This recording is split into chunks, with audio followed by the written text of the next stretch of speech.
පිටව hello මගේ යාළු set එකේ මේ බලන්න මේ පෝස්ට් එක වානේ වීල් එකේ මේ රෝද හිර වෙලා තියෙන්නේ. මේක හේතුව දන්නවද? මේ බ්‍රේක් ලයිනර් එක කැඩිලා ඇතුලෙන් හිර වෙලා තියෙන්නේ. මේ වගේ ඉතින් ඔයාගේ වාහනේ සෑම වීල් එකේ අතරමං වෙලා පාරේ අතරමං වෙලා සිද්ධියක් වෙනවා. මම මේ ගලවලා ඊට පස්සේ ඔයාලට මාර වීඩියෝ ක්ලිප් එක මම පෙන්නන්නම් කොහොමද මේ කරන්න ඕනේ කියලා. හරි? कट पड़ा කොටියා. ओके ब्रो මේ ලංකාව මේ ත්‍රිවිල් දුවන්න මගේ යාළු සෙට් ඔක්කොටම මම මේ වීඩියෝ ක්ලිප් එකේ මම දාන්නේ. බලන්න දැන් පොයිස්ටොප් බ්‍රේක් ලයිනර් එකේ මේකේ අර ගම් එකේ දාලා අලවලා තියෙන්නේ. හරිද? බොහොම අමාරුයි මේ ගලව ගත්තේ. රෝදය උඩරින්ම හිර වෙලා තිබ්බේ. දැන් මම අලුත් කිරමයකට මේ හදලා තියෙන්නේ මේ බලන්න. ලයිනර් එකේ මාර ටූ ස්ටොක් ලයිනර් එක අරගෙන එවිල්ලා මේක රිවෙට් දාලා තියෙන්නේ. ඊට පස්සේ කිසි කරදරයක් දෙන්නේ වාහනේ අතරමං වෙන්නේ ටයර් හිර වෙන්න මොකුත් නෑ බය නැතුව දුවන්න පුළුවන් මේ බලන්න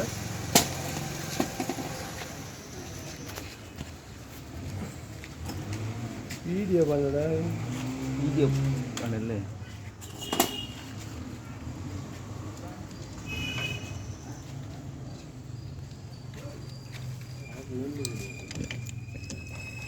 අපි මේ අලුත් ක්‍රමයකට මේක හදලා තියෙන්නේ ඊට පස්සේ කිසි අතරමං වෙන්නේ වාහනේ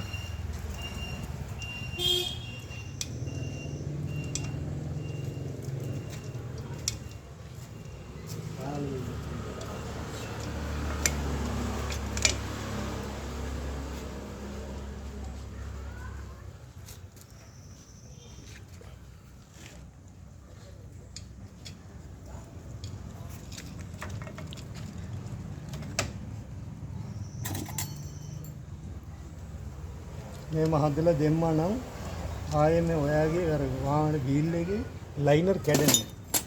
හරිද? මේක අර වැඩිම මේ කේස් එක ගෙවිලා තියෙන අපි ගම යනකොට බ්‍රේක් ගහනවා. හරි ගම් එකනේ අලවලා තියෙන්නේ. ඒ නිසා අර ගම් එකේ ගැලවෙනවා. ගැලවුණාම රෝද හිර වෙනවා. ගැලවුණාම මොනවද වෙන්නේ? අර පෑඩ් එකේ ගැලවෙනවා. පෑඩ් එක ගැලවිලා ගම් එකේ ඇතුලේ ලොක් වෙලා හිර වෙනවා. ඊට පස්සේ රෝදෙක් කරකවන්න බෑ. ඔතනින්ම තමයි පාණේ දියෙන්න ඕනේ. මම තල්ලු කරන්නත් බෑ මොකුත් කරන්නත් බෑ. හරිද?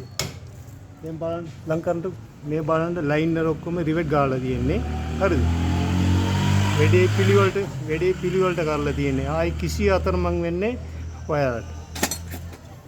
අර මං කියන්නේ මේ විදියකටම ඔයා මේ හදලා දෙම්ම නම් වාහනේ අවුරුදු ගාණක් කිසි කරදර නැතුව ඔයාලට බෙද්දයි අදින්න පුළුවන් ඈ.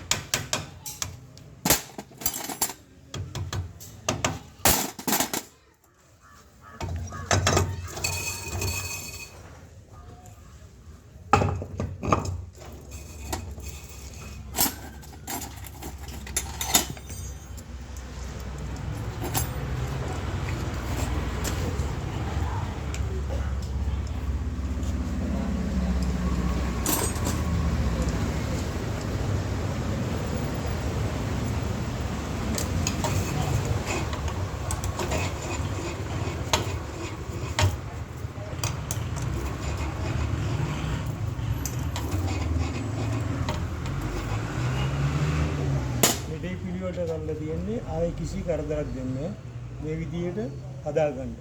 ඕකේ. බයි.